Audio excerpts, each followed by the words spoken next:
I'm so glad you're here. This is a replay of a live training I did inside the OTs for Pelvic Health Facebook group with Lindsey Vestal, and I wanted to make sure that everyone gets access to it. Pelvic health is such an incredibly fulfilling specialty, and it's growing so much. I've been training OT since 2018, and my goal is to have over 10,000 OTs trained by the year 2030. I'm so glad you're here learning about this specialty. I hope that you can join us in the OTs for Pelvic Health Facebook group with me, Lindsey Vestal. I will link to the group below in the show notes and description. Thank you so much. Welcome to OT Empower Hour, my very favorite day of the week. The day when we just get to talk about all of the things that we're curious about, that we want to learn more about, that we just want to bring to the conversation so that we can become the best pelvic health practitioners we can be. This month, the theme has been all around nervous system tools. Laura DeRosier and I are building an incredible trauma-informed certification specifically for pelvic health practitioners. Why has this not been done before? I did a survey this week on whether or not you all thought trauma-informed work needed to be a core tenet of pelvic health, and it was a resounding yes. So the next step is let's create a certification. Let's create a supportive environment that really allows us to fully understand what does that mean? Because this term trauma informed, it's a bit of a buzz term. It's kind of like we know what it means. We know we're supposed to be doing it, but what's the nitty gritty? So come join Laura and I. It's going to be a 6-month-long intensive. A 2-day portion of it will be in Sedona, Arizona in May.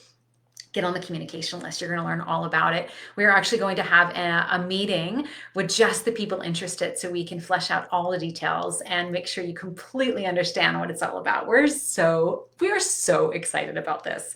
All right.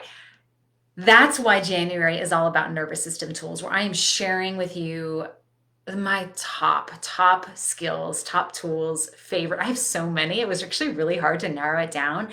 Today's is all around sensation treasure. Well, what I call a sensation treasure hunt to cultivate inner awareness through our felt senses. And it's an exercise that I love to use to deepen somatic awareness and that conscious connection to our inner felt sense experience.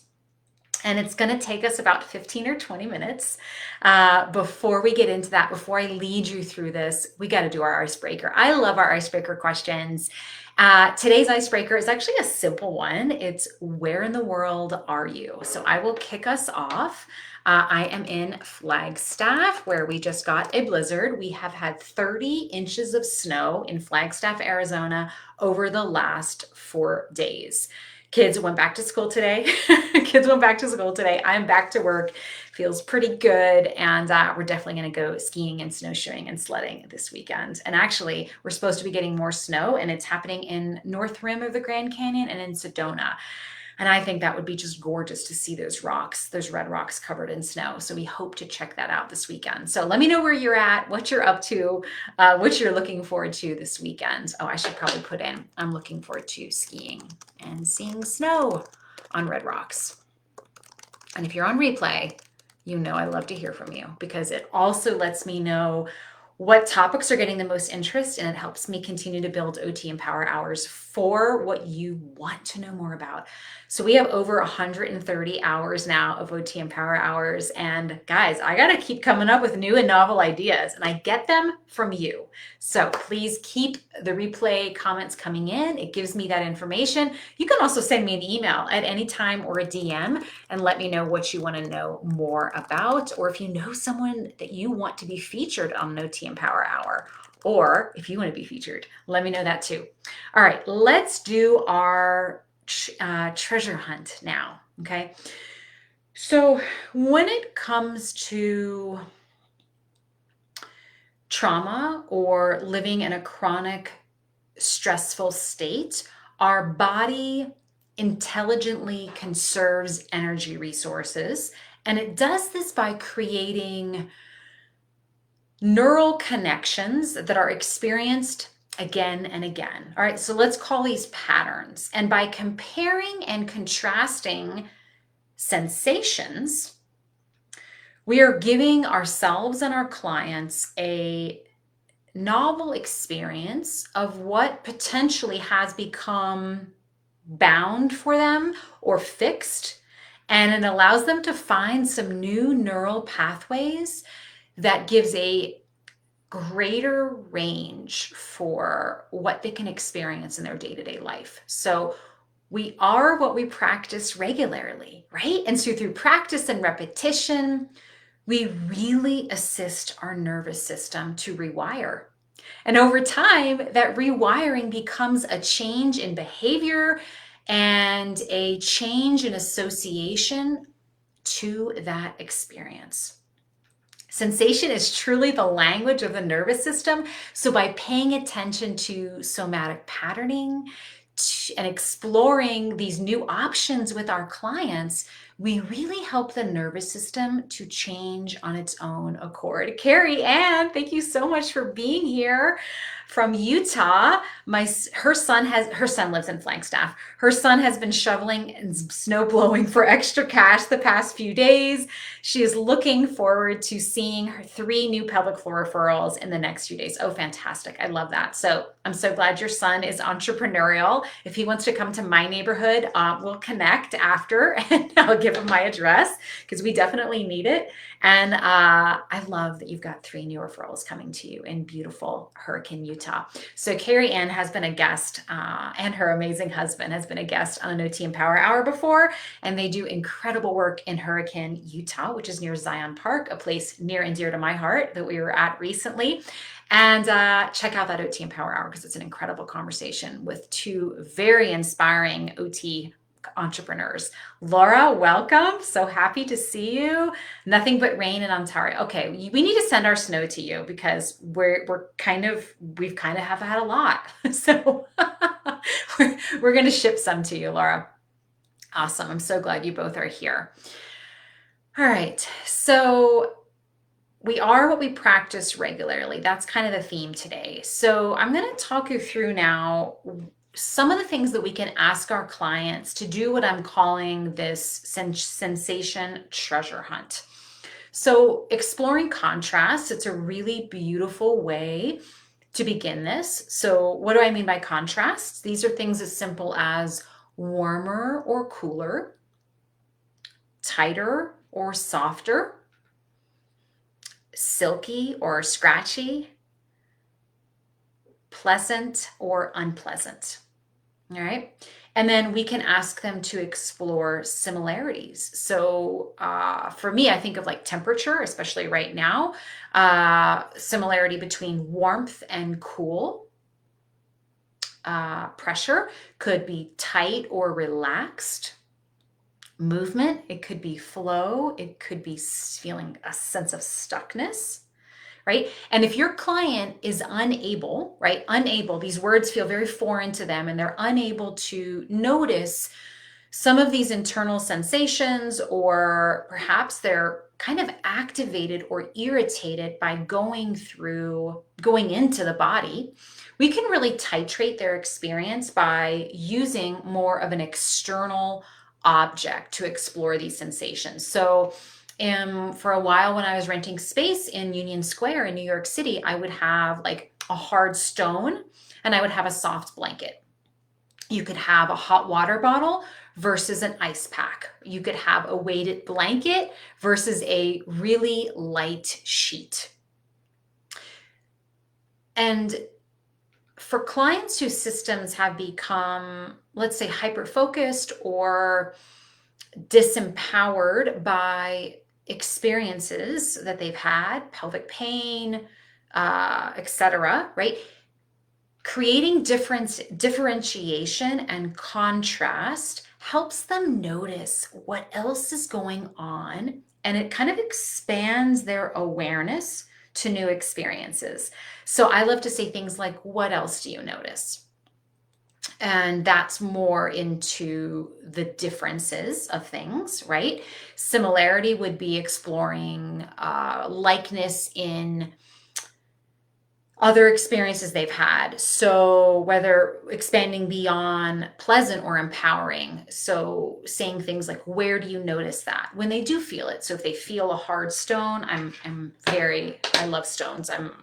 I surround myself with stones. They really ground me, right? So if you have a sensation where they feel the hardness of a stone, and that's very, you can tap it on various places of your body. Where else do you notice that? Do you notice that sensation of that hardness somewhere else in your body? So taking it from the external to the internal could also be a growth in that trajectory. Laura says, I love that notion of titrating from external to internal. It makes so much sense. Carrie Ann says, thanks for the publicity. And I love Laura DeRosier or Laura May. Glad to see you guys working together. And yeah, we're pretty stoked. I have to say, it's kind of a match made in heaven right now. She inspires me so incredibly much. And this certification is like the fuel and the energy that I have. It's been growing inside me for the last couple of years. So it's a complete joy to be bringing this to the world. Okay, so anyone else joining us, let us know where you're from and what you're looking forward to this weekend. Carrie Ann's got some new pelvic health evals. Laura, what did you say you were looking forward to? I think not having snow. Maybe that's the answer on that one. So back to the exercise. With simply noticing where the client is, noticing the weight of their body, maybe after you have that weighted blanket on or that light sheet, notice where their body makes contact with the floor. So really anchoring your feet on the floor. I talked a little bit about that last week in our nervous system exercise. Noticing how your body pushes back against the pull of gravity, pushes back against the earth. Simply orienting to your space, looking around you, and allowing your eyes to wander and take in as if for the first time, colors, shapes, textures, right? So for me, I'm noticing the triangle, the geometric pattern, both on the wood, the pattern of the grain on the wood, the geometric pattern that matches on the plant above it, right? Just like noticing for the first time the contrast between the blue and the grain, things like that are normally in your environment. And I say this with clients that I work with who are working from home and their environment is quite familiar to them, but I'm really asking them to look at it for the first time. And then tuning attention inward towards the sensations of your body. So it can be helpful to close your eyes, taking a few minutes to just notice what your felt sense experience is after you've noticed those contrasts, right? So the warmth from the cool, the grain of the wood against the geometric pattern. And then are you feeling any of that inside your body? And it's all good if the answer is no, because this is a treasure hunt, right? What happens in treasure hunts? Sometimes we find it, sometimes we don't. And so it's this curiosity that we're representing and we're evoking in our client's experience. So let's walk through it a little bit together now with some of the language that I use with clients. Lexi, welcome, joining us from Baltimore. You're wishing for some snow? Okay, great. So both you and Laura, my Lexi and my Laura, are going to get some snow from Flagstaff. And Carrie Ann, have your son help me send the package over. All right, so let's begin this. We're going to begin by the sensation treasure hunt by contrasting what we're feeling in ourself to create kind of a differentiation in our somatic experience. So I want you to notice a place, whether on the inside or the outside of your body, where you're experiencing warmth. Hold that awareness here for just a few moments. Maybe you need a moment to find it. Maybe you found it quickly. I personally found the cold first, so that contrast works really well for me. My feet are very cold right now. I did not throw on my socks before this live. So once I felt cold, I could find warmth. So I'm feeling a lot of warmth underneath my armpit right now. So that contrast where my arm hits my torso, and I felt that because I felt the cold first. You can ask if that was not something that worked for you or for your client. You can now shift your awareness to a place that is cold once you found that warmth. Again, this could be inside of your body, it could be outside of your body. A color, right? So the blue book on my bookshelf, that evokes cold for me, right? Hold your awareness there for a few minutes, kind of exploring it with curiosity, again, through your external or internal environment. Next, we're going to locate a place in our body where we're experiencing tightness. Once you find it, I just want you to hang out with noticing and experiencing tightness. For me, it's my upper shoulders. And once I feel where my body drove me to first, I can find a place that's a little less tense. So it's also nice to experience gradients of tightness. So it's not just tight or just relaxed. There's these moments in between, right? There's these places that we can find. So for me, my forearm, I was lifting weights yesterday. And so now I have a lot of tightness in my trap. I have a little bit less tightness in my forearm. And now I'm going to allow my body to explore some softness. Where are you experiencing softness in your body? Again, this could be inside or outside. It could be your breath. It could be an object in your room. So my son left his squeezy marshmallow tooth guy here next to me this morning. This is very soft, so I'm really allowing my fist to clench it. I'm really feeling what I would identify as soft. When I try to find that in my body, I'm feeling that right in my throat. I'm feeling some softness as I'm talking with you that's allowing me to articulate with my vocal cords softness. Okay, we can continue to do this with various sensations. Next could be rough or scratchy, right? And then contrast that with the opposite, something silky, right? And when we go through this contrasting or different sensations, we're also noticing we may enjoy one more than the other. One may be preferable to us than the other.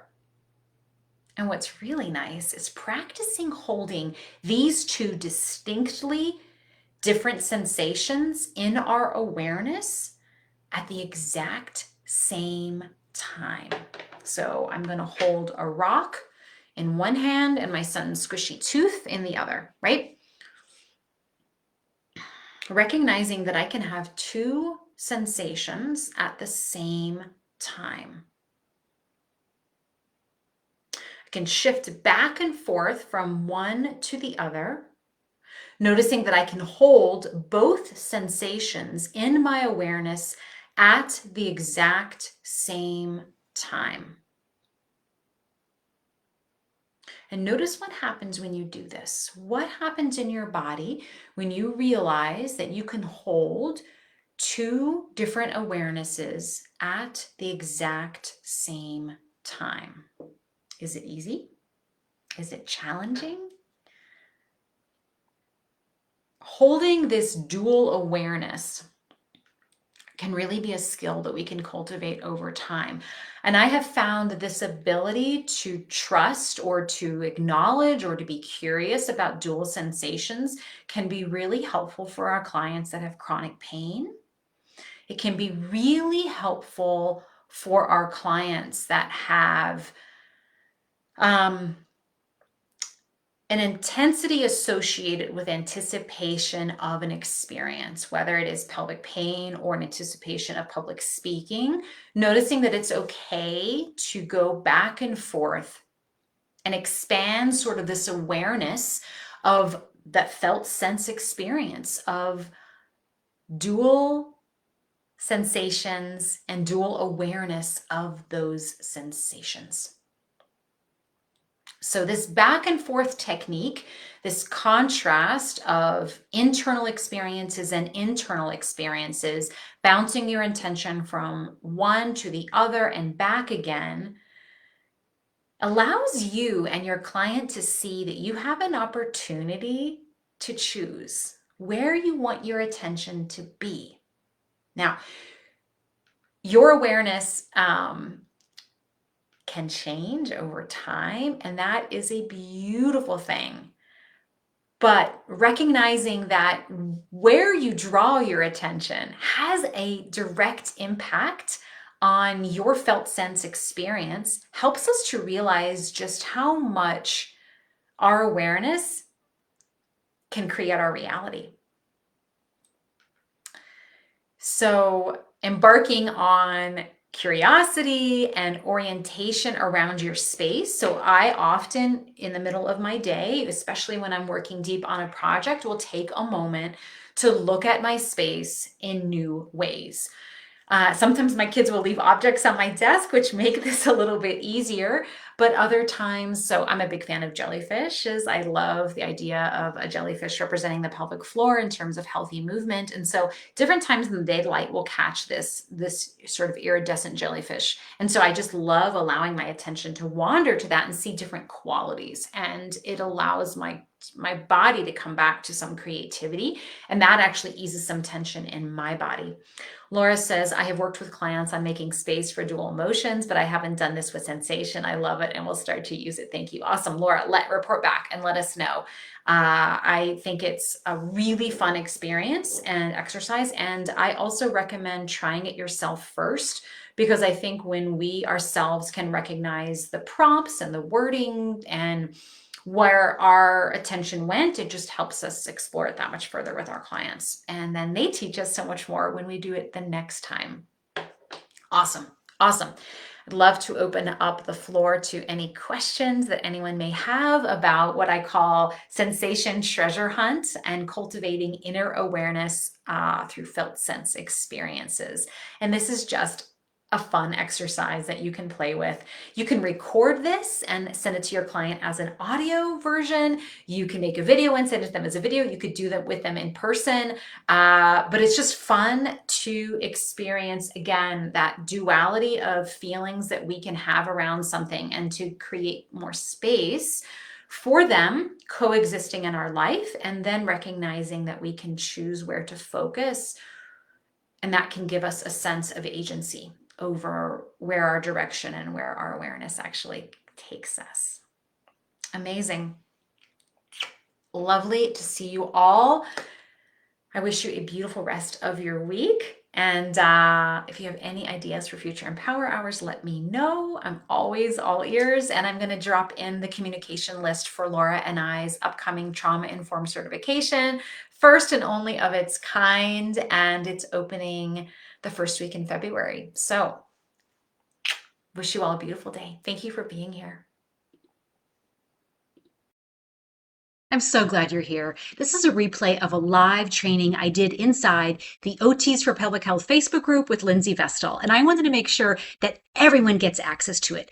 Pelvic health is such an incredibly fulfilling specialty, and it's growing so much. I've been training OT since 2018, and my goal is to have over 10,000 OTs trained by the year 2030. I'm so glad you're here learning about this specialty. I hope that you can join us in the OTs for Pelvic Health Facebook group with me, Lindsey Vestal. I will link to the group below in the show notes and description. Thank you so much.